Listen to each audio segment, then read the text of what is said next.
नमस्कार दोस्तों, अगर आप चैनल पर नए हैं तो चैनल को सब्सक्राइब कर दीजिए और वीडियो को एक लाइक करना ना भूलें। तो चलिए आज के एपिसोड शुरू करते हैं। बाबूस्का लेडी एक अज्ञात महिला है जो 1963 में अमेरिकी राष्ट्रपति जॉन एफ कैनेडी की हत्या के दौरान मौजूद थी, जिसने राष्ट्रपति जॉन एफ कैनेडी की हत्या के समय डलास के डेली प्लाजा में हुई घटनाओं की तस्वीरें खींची या फिल्माई। उसका उपनाम उसके द्वारा पहने जाने वाले हेडस्कार्फ से उत्पन्न हुआ, जो कि बुजुर्ग रूसी महिलाओं द्वारा पहने जाने वाले स्कार्फ के समान था। बाबूस्का का शाब्दिक अर्थ रूसी में दादी या बूढ़ी औरत है। बाबूस्का लेडी को प्रत्यक्षदर्शियों ने एक कैमरा पकड़े हुए देखा था और उसे हत्या के फिल्मी विवरणों में भी देखा गया था। उसे एल्म और मेन स्ट्रीट के बीच घास पर डलास काउंटी बिल्डिंग के सामने दर्शकों के बीच खड़ी देखी गई थी और वह जेप्रूडर फिल्म के साथ साथ ऑर्वेल निक्स, मेरी मचमोर और मार्क बेल की फिल्मों में भी दिखाई देती है। बेल फिल्म में 44 मिनट और 47 सेकेंड भले ही शूटिंग पहले ही हो चुकी थी और उसके आसपास के अधिकांश गवाहों ने कवर ले लिया था, वह अभी भी अपने चेहरे पर कैमरा के साथ खड़ी देखी जा सकती है। शूटिंग के बाद वह एल्म स्ट्रीट पार कर गई और घास के टीले पर जाने वाली भीड़ में शामिल हो गई। वह आखिरी बार एल्म स्ट्रीट पर पूर्व की ओर चलते हुए तस्वीरों में देखी गई थी। न तो वह और न ही उसने जो फिल्म ली होगी कभी भी सकारात्मक रूप से पहचानी नहीं गई है। फिल्म में उसका पहला प्रदर्शन कालानुक्रमिक रूप से डलास काउंटी बिल्डिंग के सामने फुटपाथ पर यह संभव है कि जब मोटरसाइकिल का काफिला गुजर गया तो वह सड़क पार करके डेली प्लाजा की ओर से गुजर रहे दूसरे मोटरसाइकिल के काफिले में शामिल हो गई, जहां वह JFK के बाईं ओर खड़ी थी। 1970 में बेवर्ली ओलिवर नामक एक महिला ने टेक्सास के जोशुआ में एक चर्च पुनरुद्धार बैठक में षड्यंत्र शोधकर्ता गैरी शो को बताया कि वह बाबूस्का लेडी थी। ओलिवर ने कहा कि उसने सुपर 8 फिल्म यासिका के साथ हत्या को फिल्माया और उसने अविकसित फिल्म को 2 लोगों को सौंप दिया जिन्होंने खुद को FBI एजेंट के रूप में पहचाना। ओलिवर के अनुसार उसे उन लोगों से कोई रसीद नहीं मिली जिन्होंने उसे बताया कि वो 10 दिनों के भीतर फिल्म उसे वापस कर देंगी। उसने कोई जांच नहीं की। उसने 1988 की documentary the man who killed Kennedy में अपने दावों को दोहराया। विंसेंट बुग्लियोसी के अनुसार ओलिवर अधिकांश लोगों की संतुष्टि के लिए कभी भी यह साबित नहीं कर पाई कि वह उस दिन डेली प्लाजा में थी।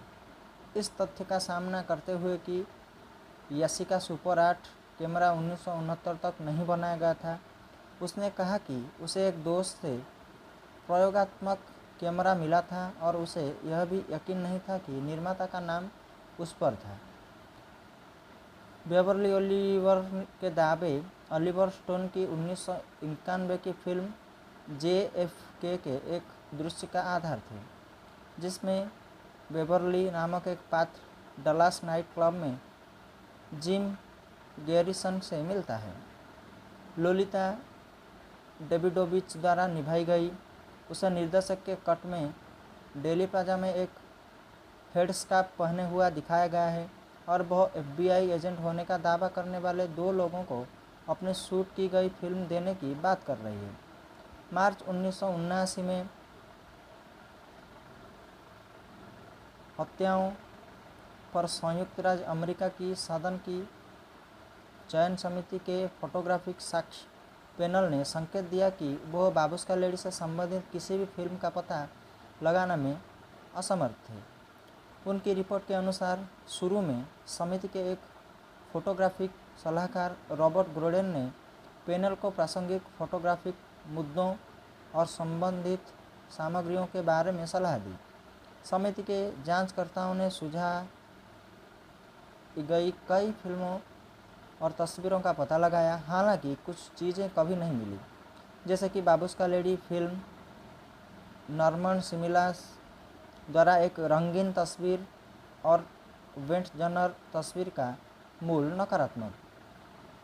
18 नवंबर 1994 को हत्या के शोधकर्ता गैरी मैक ने हत्या रिकॉर्ड समीक्षा बोर्ड के समक्ष गवाही दी कि हाल ही में उन्हें कोडक के डलास कार्यालय में एक कार्यकारी ने बताया था कि भूरे बालों वाले 30 के दशक की शुरुआत में एक महिला ने फिल्म को लाया था जो कथित तौर पर हत्या के दृश्य की थी। जब वह जेम्प्रूनर फिल्म को संशोधित कर रहे थे, मैक के अनुसार कार्यकारी ने कहा कि महिला ने फिल्म प्रसंस्करण कार्यालय में पहले से मौजूद संघीय जांचकर्ताओं को बताया कि वह मेन स्ट्रीट से घास के पार एल्म स्ट्रीट तक दौड़ी, जहां वह रुकी और राष्ट्रपति की लिमोसिन और टेक्सास स्कूल बुक डिपॉजिटरी के अग्रभूमि में कुछ लोगों के साथ एक तस्वीर खींची।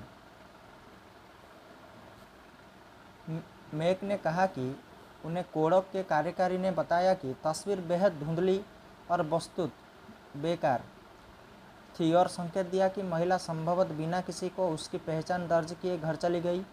यह सुझाव देने के बाद कि कहानी में महिला बाबुस्का लेडी हो सकती है, मैक ने फिर बोर्ड से कहा, मुझे विश्वास नहीं है कि बेवर्ली ओलिवर बाबुस्का लेडी है, या मैं इसे फिर से कहूँ, वह निश्चित रूप से हो सकती है, लेकिन कहानी का बाकी हिस्सा एक मनगढ़ंत कहानी है। उसी दिन ARRB के सामने बेवर्ली ओलिवर मैसेगी के रूप में पेश होने पर ओलिवर ने कहा कि हत्या के समय वह 17 वर्ष की थी।